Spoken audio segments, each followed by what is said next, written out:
Good evening. Welcome back to PWT Reliant News with your host, Mosey Along. And tonight on America's Infrastructure, we're going to be talking about reversed warrants and why every American should be worried. We're looking at a threat that doesn't come from foreign adversaries, a criminal gang, or a hostile nation. Nope. It comes from right inside our own legal system, a surveillance tool called a reversed warrant.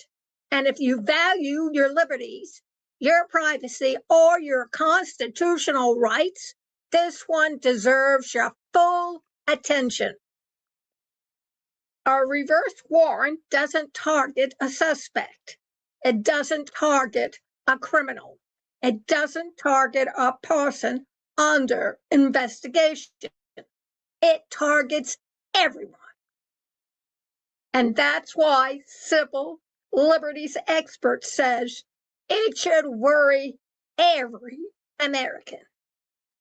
What a reverse warrant is. Now, our traditional warrant starts with a suspect. Police show probable cause. A judge approves the search. The investigation moves forward.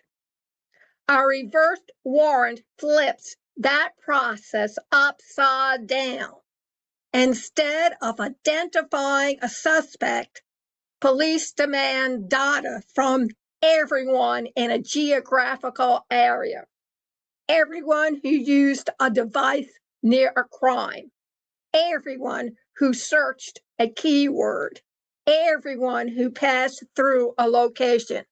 It's a dragnet, additional fishing expedition, and it treats independent and innocent people as potential suspects simply because they existed near an event, what we used to call guilty through association.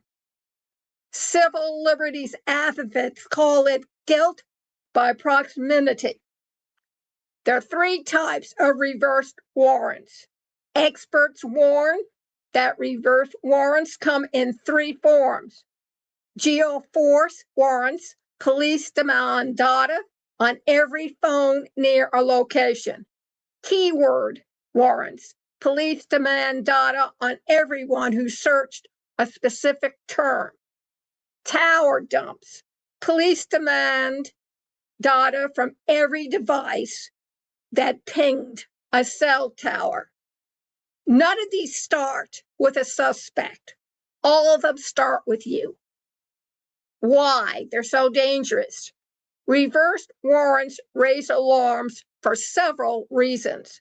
They bypass probable cause, the cornerstone of the Fourth Amendment.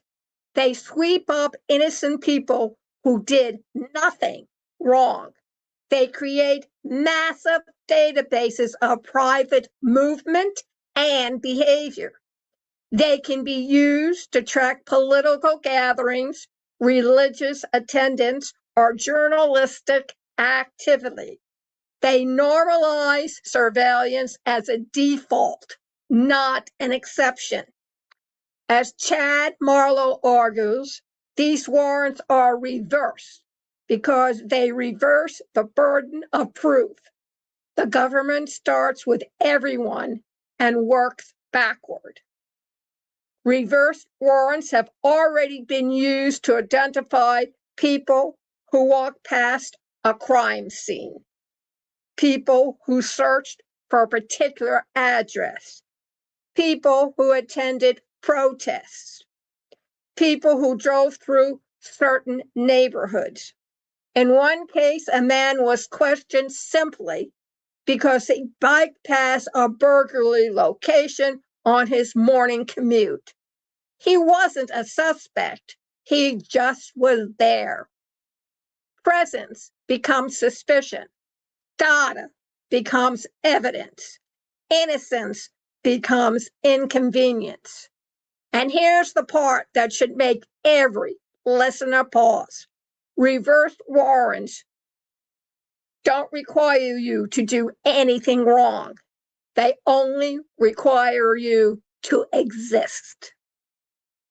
And once a tool like that becomes normalized, it can be used for political monitoring, immigration enforcement, protest tracking, religious surveillance, investigative shortcuts. Civil liberties experts warn that once the government has a tool that can identify everyone, it rarely gives it up. Your worst nightmare from some of those science fiction shows and books y'all have been reading for the past 40 or 50 years.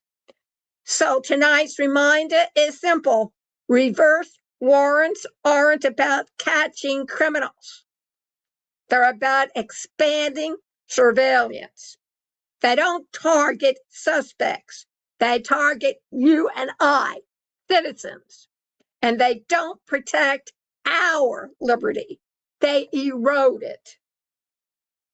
This is America's infrastructure you need to be aware of, because sometimes the danger isn't what the government sees, but how it chooses to look.